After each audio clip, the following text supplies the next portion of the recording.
গত প্রায় ৬ থেকে ৭ বছর আগে থেকে এখন পর্যন্ত আমরা দেখছি শেখ হাসিনা যে ছাত্রীনিবাস হওয়ার কথা বেগম রোকেয়া বিশ্ববিদ্যালয়ে, সেটির কাজ কিন্তু আমরা দেখছি এখনও আসলে বন্ধ হয়ে পড়ে আছে।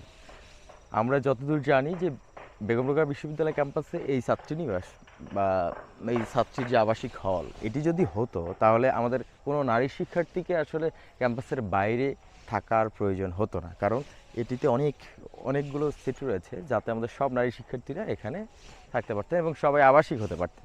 কিন্তু দীর্ঘ জটিলতা, ঠিকাদারের সমস্যা এবং বাজেটকৃত বহু সমস্যার কারণে কিন্তু আমরা এই হলটি এখনও পাইনি এবং এটির কাজ দেখছেন যে এখন কাজ কিন্তু অনেক থেমে আছে বহুদিন থেকে এবং ভঙ্গুর একটি অবস্থা।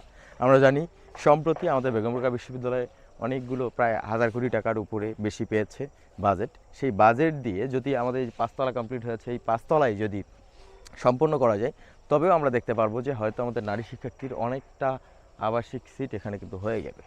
অনেক নারীরা এখানে উঠতে পারবে এবং সেটা আসলে পাবলিক বিশ্ববিদ্যালয়ের স্টুডেন্ট হিসেবে সবার একটি অধিকার।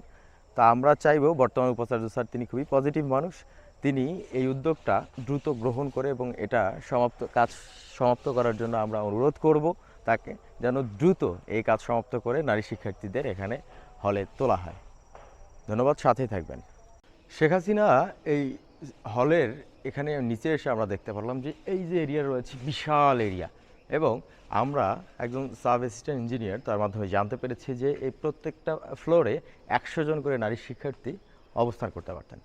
ইতোমধ্যে আমরা দেখেছি ৫টা ফ্লোর বা ৫ তলার কাজ কিন্তু মোটামুটি ছাদ দেওয়া কমপ্লিট হয়ে গেছে। যদি এই কাজটুকুও কমপ্লিট করা হয় তবে আমাদের এখানে ৫০০ জন শিক্ষার্থী, নারী শিক্ষার্থী এখানে অবস্থান করতে পারবেন আবাসিকভাবে।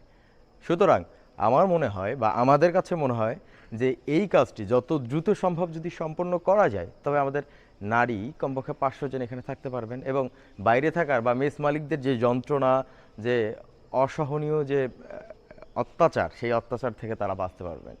সুতরাং খুব দ্রুত এই কাজটা সম্পন্ন করার জন্য আমরা অনুরোধ করছি বর্তমান বিশ্ববিদ্যালয় প্রশাসনের কাছে।